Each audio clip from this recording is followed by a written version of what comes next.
Hey, everybody. This is the Fearless Artist Podcast, and I'm your host, Michelle Lynne. Today, we're doing part one of a two-part conversation that I had with French pianist Dimitri MALIGNAN. Dimitri has been part of the Fearless Artist for just over a year. He did our mastermind program and is still with us in the Fast Forward membership. And we did a deep dive on his career and how he has basically taken the reins and started doing his own pitching, finding his own concerts, and booking gigs. And this was such an important topic in the membership over the last few weeks that I decided to have him on so we could figure out what is he doing and why is it working so well for him. We split this conversation up into two parts. So today you're going to be hearing a little bit about his process, how he got started, and the mindset shifts that he made thanks to being part of the mastermind. So enjoy the episode, and as always, thanks for listening. Hi there, and welcome to the Fearless Artist Podcast, where we empower classical musicians to build their own thriving careers. I'm your host, Michelle Lynne, and together with Deanna Petre, we teach artists to conquer the entrepreneurial side of their careers and create the futures they want. We are two freelance classical musicians who have lived and worked in Europe for a decade, and together we started the Fearless Artist Mastermind, a coaching company created to teach classical musicians how to overcome fear and take action on building their dream careers. In each episode, we will explore the intersection of artistry and entrepreneurship, teaching you the fearless mindset with practical steps and strategies to build a sustainable career. Get ready to build your own artistic brand, find a supportive community of musicians so that you don't have to figure out everything alone, and earn a living that you deserve. We believe that you can be a thriving artist and not a starving one, and we are redefining what it means to be a classical musician in the modern era. Hey everybody, and welcome back to the Fearless Artist Podcast. I'm your host, Michelle Lynne, and today I'm very happy to have Dimitri MALIGNAN on. Welcome, Dimitri. Hi, thanks so much for having me. We've been talking about having you on for a while because you've been part of the Fearless Artist for, I want to say, a year and a half now. I think our first conversation was January, February. Yeah, actually, Diana reached out to me in January of last year. And then I guess I started in February, March. Yeah, you connected with Diana on Instagram, and you're Romanian, and she married a Romanian. So that was a nice instant connection. I remember at that point she was preparing some Romanian Christmas arrangements. So she started talking to you, and she was like, Michelle, you got to meet this Dimitri guy. He's pianist in Paris. And I was like, yeah. Okay, I'll put it down on my to-do list, like reach out to Dimitri. And then I didn't for, I don't know, a while. And then we were looking for people to join the mastermind. That was back when we only launched it twice a year. And then, yeah, you and I got on a call and it was super nice. Yeah, I mean, you must have thought like, ugh, another pianist. What am I going to?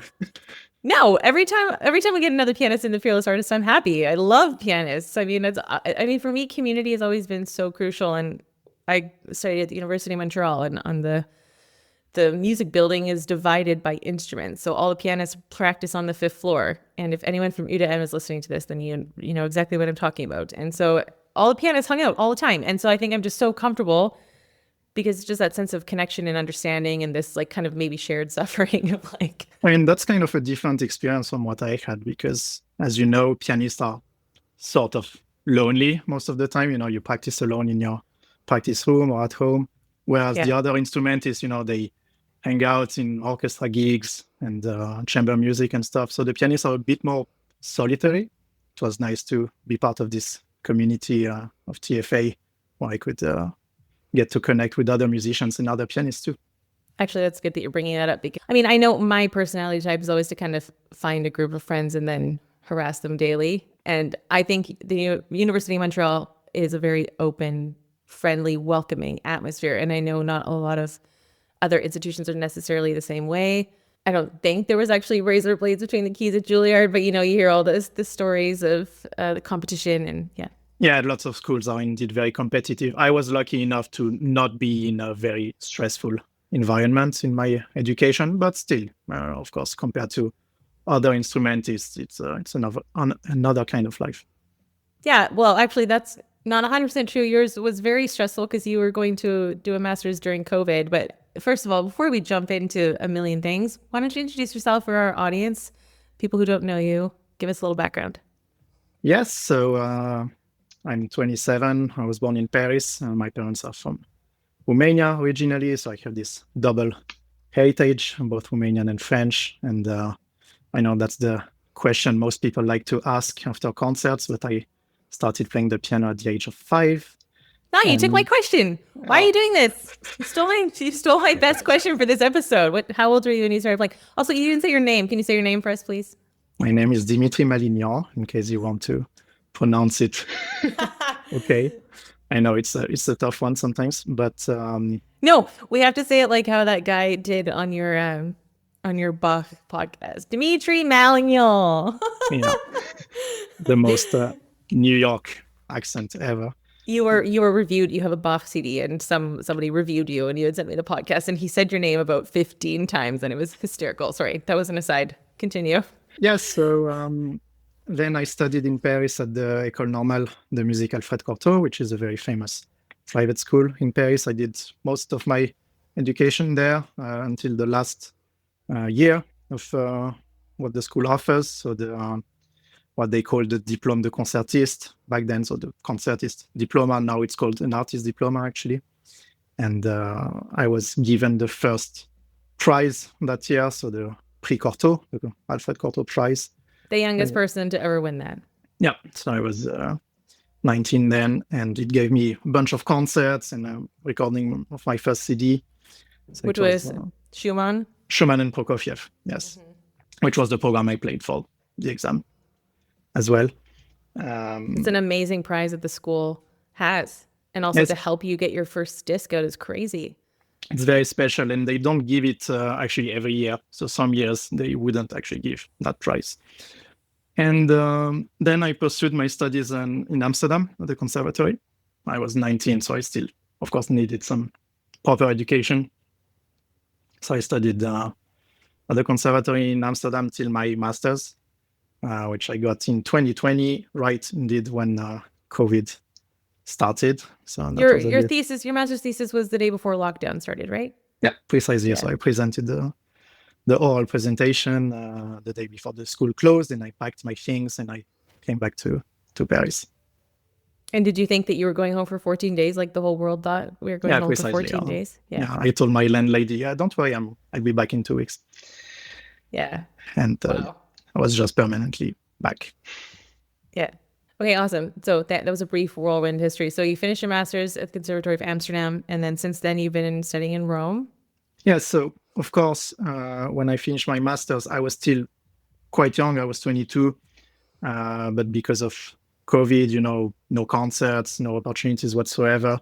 I was a bit in between, and I felt like I still also needed some guidance. So 3 years ago, I started to study in Rome at the Santa Cecilia Academy, which is a postgraduate program with Benedetto Lupo. So I'm very happy. I'm going there once a month. It's a blast to be in Rome and getting some pasta every day. So I don't want to hear about it. I don't want to hear about it. I follow your stories and I get angry when I see fresh pasta. You said it was $5 or something. €5 right next to school, fresh pasta. Terrible. Oh. Anyway, very cool. So yeah, I mean, I didn't finish my master's till 25. I moved to Europe at 25. So of course, at that age, I mean, especially as a classical musician, when have you ever done your training? I mean, at that point, I was thinking of starting the doctorate. So it would have put me another 4 years of lessons to come out at 29, 30 with a doctorate. So I think as pianists, we just think we're supposed to have lessons forever. I mean, indeed, like in most conservatories, you would say you would finish a master's indeed at 25, 26. But then you see most competitions, for example, are open till 32, 33. And that's still an age where you can learn a lot of things. And when you compare with athletes, if you're a tennis player, you have a coach your whole career, till you are basically 40. So, of course, as musicians, I don't see a problem with having a coach, a guidance. I mean, if you want a teacher every week, that's great. Sometimes you might need only once a month or once in a while. But I think it's still good to have an external ear to help you get through all the challenges, both musically and in your career, for sure. Yeah, I think that's probably one of the biggest mistakes I made because I came over here and I wanted to do another master's. The one I applied for was in Switzerland. There's only one spot because I already had a master's, so I couldn't do the normal master's. It was a technicality. And then I did master classes kind of off and on, but I really wish that I had been like, no, like I need to study with someone regularly just to have the goals and the structure, because as soon as you get on your own, it is so easy to feel isolated, to feel lost, to not know what direction to pursue, to not have someone helping you. You know, should you be doing competitions? What rep should you be focusing on? Like, what is the appropriate next step for you? And for me, I think it was overwhelming. So I kind of shut down a little bit and I went into kind of teaching piano and doing whatever gigs I could. But yeah, it's too bad. It's good that you found this program in Rome. And I know that you have like exams coming up that are insane. So you have like 3 programs. Indeed, yeah. It's the last year. So I'm in the third year, which is the last year of the program. And we have very tough final exams. So I'm getting ready for those. Yeah, good. Well, I think you're already ready. You just had a really great recital this past week in Bologna, and things are going well for you. So anyway, we're having you on here today because you were, well, I mean, many things. It's interesting to talk to someone who's kind of taking the reins for his career. But recently you were the star of a Fast Forward call. And at that moment, I knew I need to get you on the podcast because you just came back from a few concerts that you did in the US, your second time there. And as soon as you came onto the call, so Fast Forward for everybody listening, it's our community and there's 30 people in there. So there's about 15 people on the call, and Dimitri logged on and everyone was like, oh, Dimitri, you're back from your tour. Oh my gosh, we've been following you. It was amazing. Everybody was so excited to see you, and you were like fielding all these questions because everyone's like, how are you getting all these concerts? How are you doing this? Like, are you working with a manager? Like, how are you doing this? And you were answering people very graciously. So I thought, I'd love to have you on to come talk about the process of what does it look like? I mean, I think that's the number one thing that people come to us for. Like, how do I get more concerts? How do I build in the direction that I actually want my career to go? How do I know what to say yes to, what to say no to? How do I set fees? So if you want to share a little bit, that would be helpful. Yeah, I mean, you mentioned something interesting because that's one of the questions I get asked most often is, do you actually have a manager helping you getting all your gigs? So I do not at the moment have a manager. I used to have in the past. It worked to a certain extent, but it wasn't like so influential in my career. So I decided to pursue without. And so I'm handling everything myself. And I mean, I'm a person who has thousands of ideas and projects. And like maybe some years ago, I would get a little bit overwhelmed with all the ideas and I didn't know how to direct my energy and my focus and where to start, basically. So sometimes, I would have this burst of energy and just write hundreds of emails in 1 week and then get depressed because I wouldn't get any answers and then not do anything for 6 months. And then complaining why I didn't have any gigs during the season. That is very real. Thank you. Yeah, very real. So I think one thing that attracted me in TFA was to get more structured about my strategies and actually how to apply it to a more regular basis. How to get more efficient with pitching, with reaching out. And I'm trying to be more consistent. I'm trying to, in a way, also not be annoyed when I don't get answers. Like,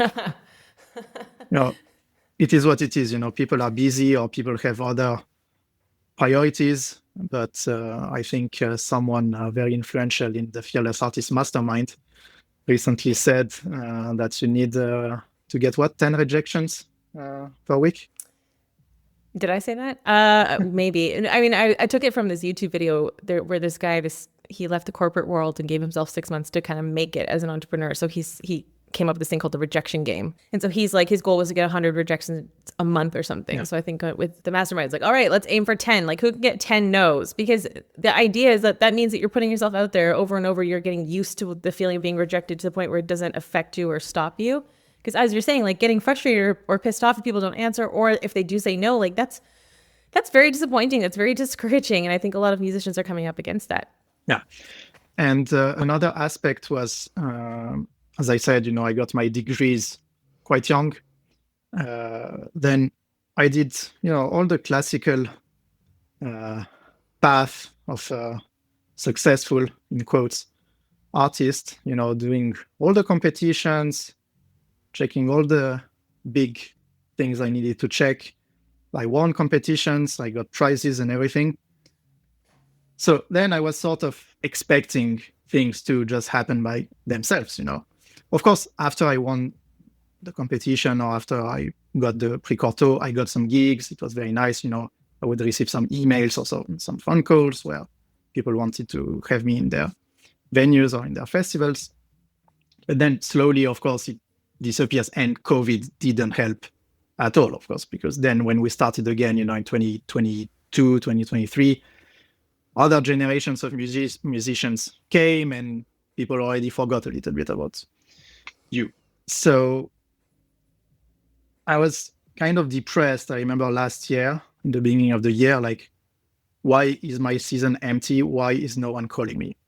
And that's when I was attracted by TFA, and I found that there were some strategies that could be helpful to take action, basically, and make my own season happen, and not wait for people to actually do it for me. And I must say that my 2024-2025 season was really good. One of the best I had in my career so far. Lots of concerts, lots of exciting achievements. So yeah, I mean, we got on the initial call, and usually when I meet someone new, they, let's just be honest, musicians have a hard time investing in themselves. Putting money out feels like a loss for some reason. So Deanna and I, we price the mastermind in a way that feels like fair for the value that we're giving, and also with the opportunities that we're teaching people how to achieve. One concert fee pays for the mastermind, for example. But, so I met you and I knew that you were still at 26, but you're still in a master's degree. So I thought, okay, maybe fast forward something for you, because it's our lowest,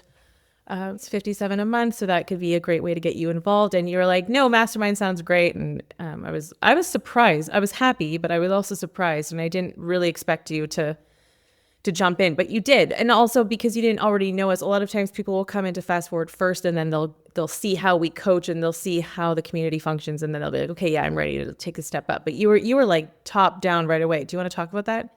Yeah, I think I did like maybe 1 month of Fast Forward at first, just to get to know everybody. And indeed, then you pitched me Mastermind. And I felt that was basically what I needed. Like in the last years, I've been approached, or I was in contact with lots of similar, coaching programs in a way, but I always felt that they were very generic, very non-personalized. They would just give you basic advice, like, do a website, get your social media together. I'm like, yes, thank you very much. I know all of that. I can open a book. But with TFA, I found like it was way more, tailored to the needs of the clients. And Mastermind was like, a short program. I think it was 2 months? No, 3. 3 months. And what I like was the accountability thing, like we have a call, we get through a lot of issues and how to deal with them. And then by the next call, we have to see what we did to actually solve these issues. And that was something that was quite important for me, because I think, like many musicians, we get a bit carried away with all the things we have to do. And then we say, we are going to do this, but we don't actually have a clear plan about how to do that and when. So I think it helped me a lot getting structured. I think my main issue back then was indeed I didn't have any concerts planned for like the second half of the year. So we did the Mastermind in the spring of last year, and like beginning in the autumn, and for the beginning of 2025, I didn't have anything, like literally 0 on my agenda. And by the end of the Mastermind, I already started to have a lot of gigs planned and new contacts made. So yeah, it was a great investment. And I knew that it was going to be beneficial, because you and Diana, I mean, you are very involved in all of your musicians. You are, I mean, always extra with energy and involvement. And that's great. I mean, we feel really loved, and we feel like part of a great community. Yeah, when you talk about tailored, I mean, the mastermind is set up that way, where everybody comes on and they themselves say, this is where I'm at, this is what I'm working on. Like, that is good coaching. It's you bring people into a place where you hold space for people to come in and say, this is my current career situation, good or bad. And actually, we try to take those words off of it, because let's just look at it objectively. I've got this many opportunities coming up. I've got this many gigs or this many potential contacts. Okay, like you're saying, let's make a strategy. Let's make a plan. Let's get the calendar out. Like, by when do you foresee that things could be moving in the right direction? What was the accountability like for you between the calls? Like, how did it encourage you? Because you're saying you would get bursts of energy and then drop before mastermind, but then in the program, how is it different? Yeah, I would say, like, first of all, it was to be more consistent in the way I was reaching out to venues and presenters. So instead, indeed, of sending 100 emails, in 1 week, I could send 10, 12, 20, whatever, but then do that every week and then see by the end of the month what was the result. And then one thing that was very important that you mentioned back then was about following up, which was something I think, especially me as an introvert, I know coming onto this podcast was already a big step for you. So thanks for being here. You're doing great. I hope my accent is bearable for the listeners. Your English is perfect. Your accent's wonderful. You're good. Thank you. We're going to have to get captions on screen to translate what you're saying. Do we need French subtitles as well for your French followers? I know you have lots of French followers. No, they're only on my piano account. They don't follow TFA. So they're fine. I will bring other French people. I promise. Okay. But following up, like when you reach out to a presenter, like especially in the mindset of a student, still, because of course I was still a student, I'm still a student, I was fresh out of my master.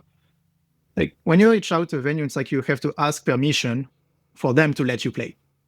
Like, please, I have this, can you let me play? Yeah. And then if they don't answer, you're like, oh, I shouldn't bother them. Probably they are extremely busy. I will feel ridiculous if I actually send another email. But turns out, I sent 2 or 3 follow-ups and I got some concerts after sometimes after the third time I wrote an email. So people are just busy, or they read your email, they went to do something else and then they forgot, or they were waiting for their schedule to clear out or whatever. So there are many reasons. And one thing that was very important to get out of this mindset of asking permission was to know that this is a collaboration that you're doing with the venue. So the venue has the hall, the piano, the audience, and the money. What you can offer is a performance for the people to actually come to the venue and pay their tickets, and so the presenter can actually earn money out of that. So if you don't exist, they don't earn money. So it's a collaboration. They need you, you need them.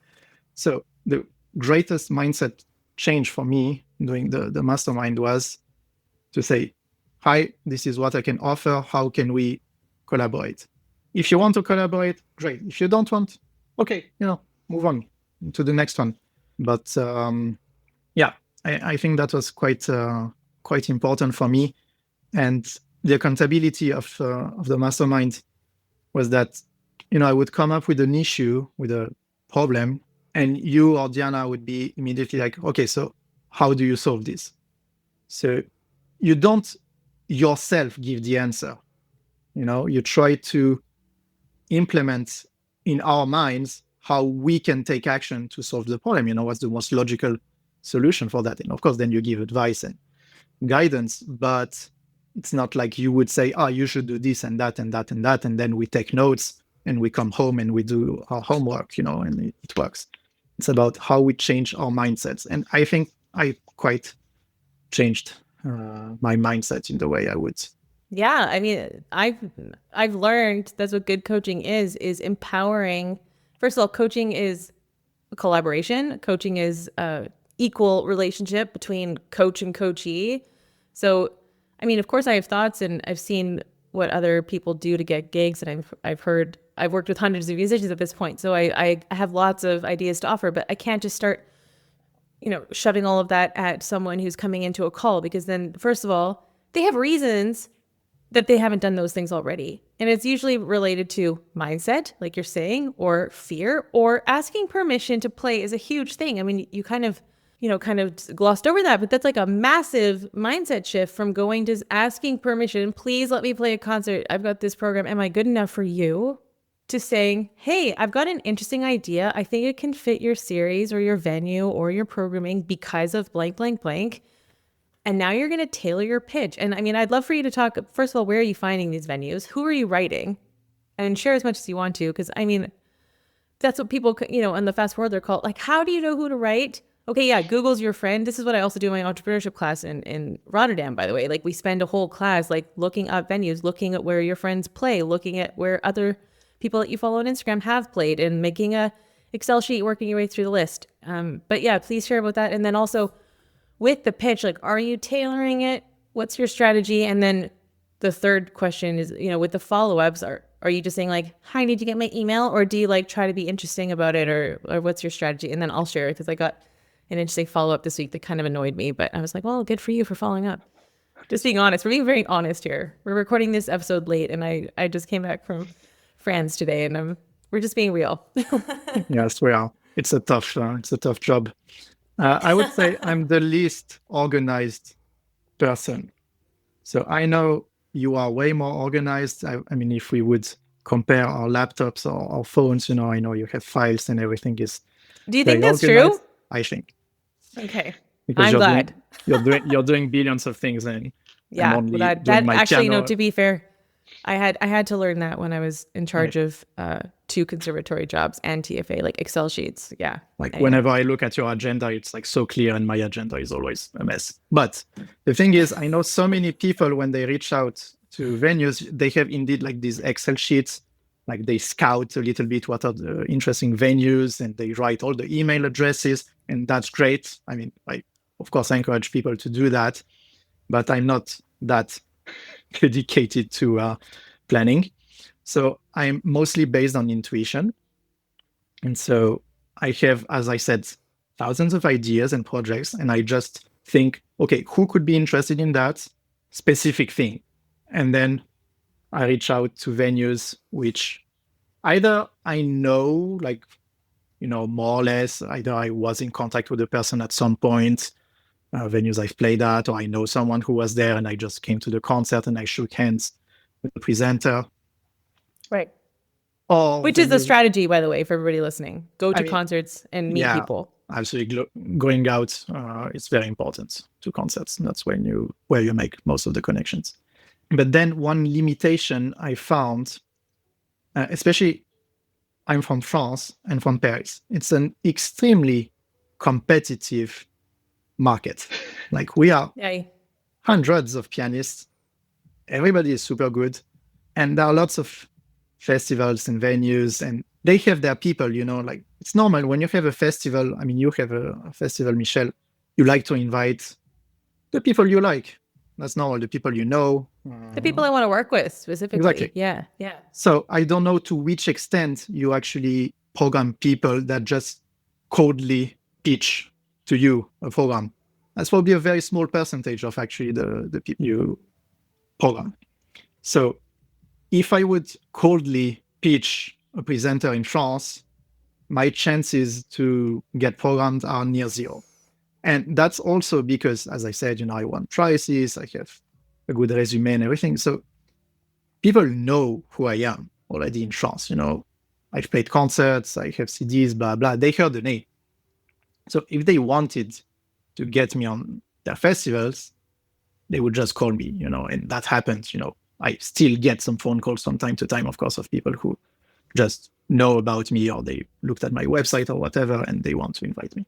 So what I started to do recently is to expand a bit my geographical areas in a way, and to pitch in other countries where I haven't played yet, and just see how it goes. Like, just pitch to people who absolutely don't know me. And I've had way more, first of all, answers, because that's already something to have an answer, and then positive answers.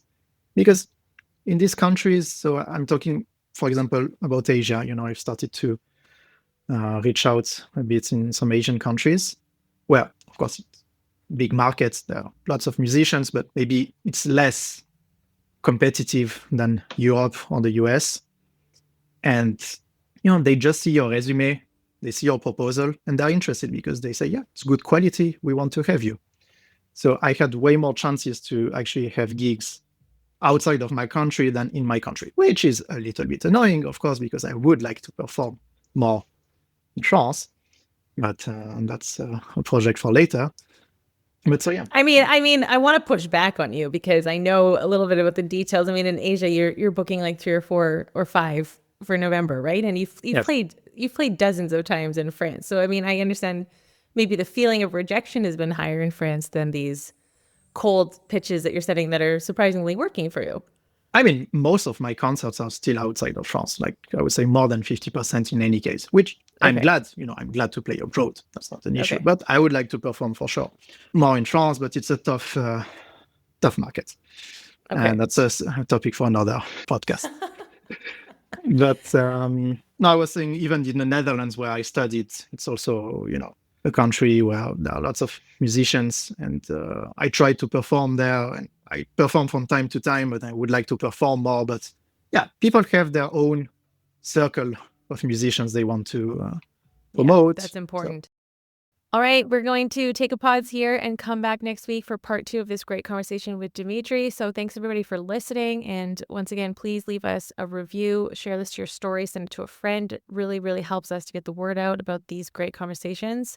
And yeah, your action point for this week is to reach out to someone. Send the DM, send the email, find someone that you've been meaning to collaborate with or a presenter that you want to pitch to, and send it. And then I want you to DM me at the Fearless Artist Mastermind and tell me about how it went. We've loved doing this conversation, and we're looking forward to having you come back and join us for next week, part 2 with Dimitri MALIGNAN. Have a great week, everybody, and be fearless.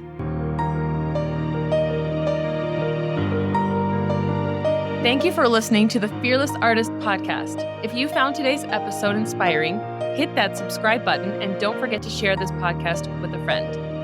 To join our membership or one of our coaching programs, visit our website at thefearlessartistmastermind.com. This episode was produced by Pokey Huang at PH Media Studios in New York City. We're Deanna and Michelle, encouraging you to create your own opportunities and to go after what you want. You have what it takes to build the career of your dreams. Until next time, be fearless.